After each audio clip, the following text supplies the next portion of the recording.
Iran के तेवर ऐसे हैं कि अरब का धधकना तय है। अगले 48 घंटे में भीषण संग्राम शुरू हो सकता है।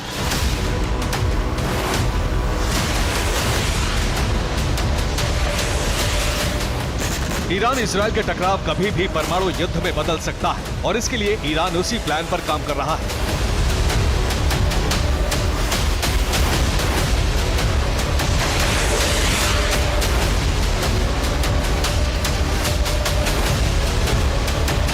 जिस पर IRGC के कमांडर सुलेमानी काम कर रहे थे।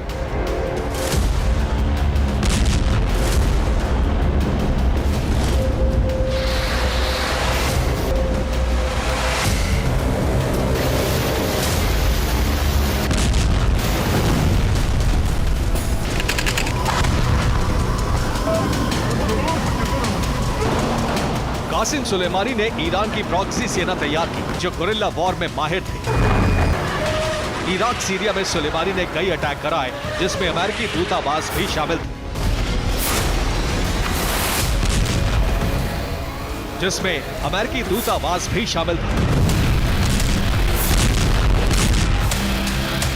अब ठीक उसी तरह ईरान इजराइल की घेराबंदी करेगा। जब तक घेराबंदी नहीं हो जाती तब तक सीधे हमले से बचेगा।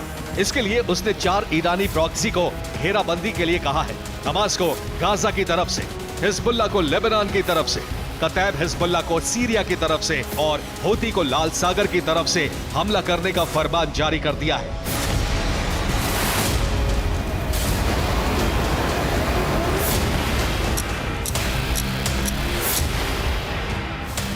ईरान के प्लान की भनक अमेरिका को भी हो चुकी है। पेंटागन की रिपोर्ट है कि ईरान ने तय कर लिया है कि इजराइल पर मिडिल ईस्ट में अभी तक का सबसे बड़ा हमला किया जाएगा।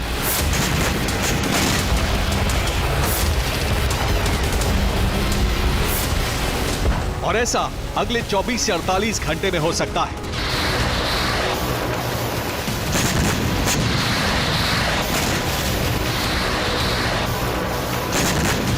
हमले से सुरक्षा और पलटवार के लिए इजराइल भी तैयारी कर रहा है।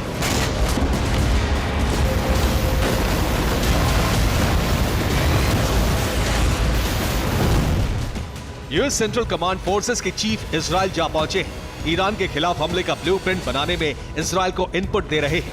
अमेरिकी एयरक्राफ्ट कैरियर आइजनहावर ओमान की खाड़ी में ईरान के एकदम पास जा पहुंचा है ताकि ईरान की मिसाइल इंटरसेप्ट कर सके।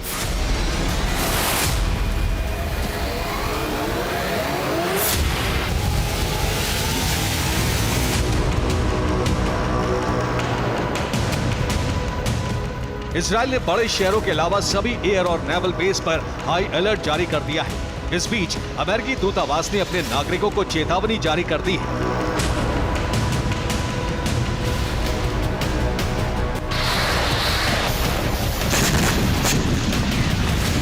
उधर बेंजामिन नेतन्याहू ने ईरान को धमकी दी है, अगर हम पर हमला हुआ तो हम विध्वंसक पलटवार करेंगे।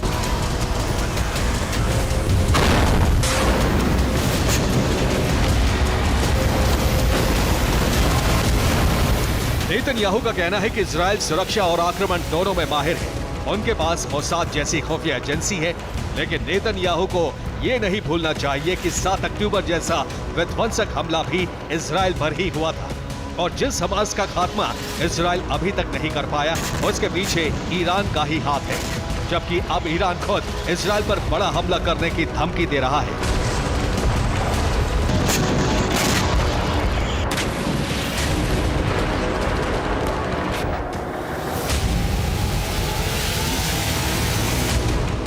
लेकिन परमाणु बम का इस्तेमाल आखिरी होगा।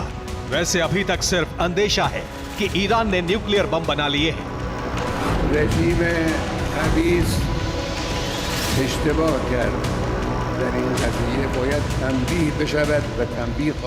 दुनिया भर के डिफेंस एक्सपर्ट कयास लगा रहे हैं कि ईरान के पास हमले के कई विकल्प मौजूद हैं, जिससे वो इजराइल को दहलाकर पश्चिमी देशों में कोहराम मचा सकता है।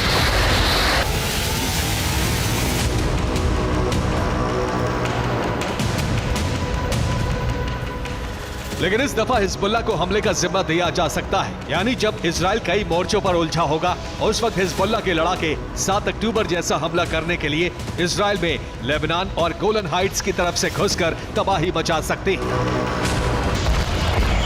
अगर तब भी इजराइल ने गाजा में युद्ध विराम नहीं कराया तो ईरान सीधा हमला करके इजराइल को दहला सकता है और वो हमला अरब में तीसरे विश्व युद्ध की चिंगारी को भड़का सकता है।